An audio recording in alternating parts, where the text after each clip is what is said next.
তো কাজেই আমি যেটা খুব অবাক হই, আমার নিজের মন্ত্রণালয় হিসেবে আমাদের মাঝে মাঝে খুব অসহায় লাগে, আপনাদের মতোই।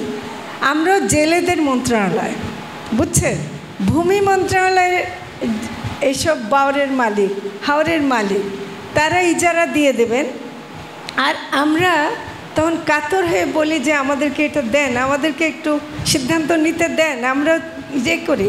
তো কাজেই আমার মনে হয় যে এখানে আমরা জেলেদের মন্ত্রণালয়, আপনাদের সাথে আমি আছি, আর কেউ না থাকুক, আমি কিছু করতে না পারি, আমাদের এটা একটা অন্তর্বর্তীকালীন সরকার, এটা আপনাদের মাথায় রাখতে হবে। এটা আমরা একটা সীমিত সময়ের জন্য কাজ করতে আসছি, কিন্তু আমি এটা বলতে পারি যে যেটুকু আজকে জেনে গেলাম, যেটুকু শুনে গেলাম, সেটা যেখানে যেখানে পৌঁছাতে হয় আমি পৌঁছে দেব, এবং সেটা করার জন্য আমাকে যত কথা বলতে হয় তাদের সাথে আমি তত কথাই বলবো। কিন্তু জাতীয় পর্যায়ে এটা শুধু জেলা পর্যায়ে, উপজেলা পর্যায়ে রাজনীতিবিদদের সংহতিতে হবে না, এটা জাতীয় পর্যায়ের সংহতি লাগবে।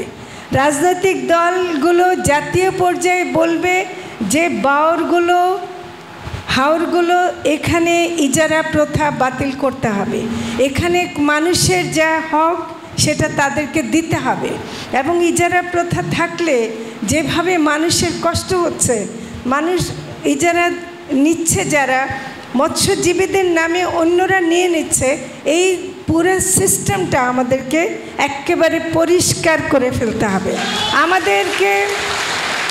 আমাদের তরুণ প্রজন্ম আমাদেরকে শিখিয়ে দিয়েছে, কিন্তু তারা কিন্তু সংবিধান মানে নাই, তারা কিন্তু কোনো নিয়ম মানে নাই, তারা বলছে এই ফ্যাসিবাদকে চলে যেতে হবে, ঠিকই ফ্যাসিবাদকে যেতে হয়েছে, তাহলে কেন আমরা এই অন্যায় দূর করতে পারবো না?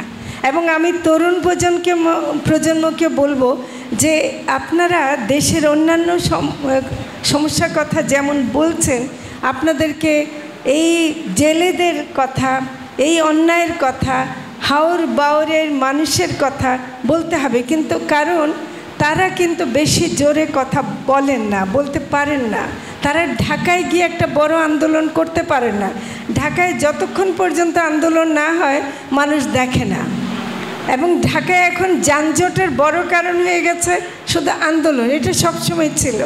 কিন্তু আমি মনে করি যে আমাদের যারা ছাত্ররা আছেন, যারা নতুন প্রজন্মের আছেন, তাদের আন্দোলনের অংশ হওয়া উচিত এই বাওরের জলজার জলাতার দাবিটা।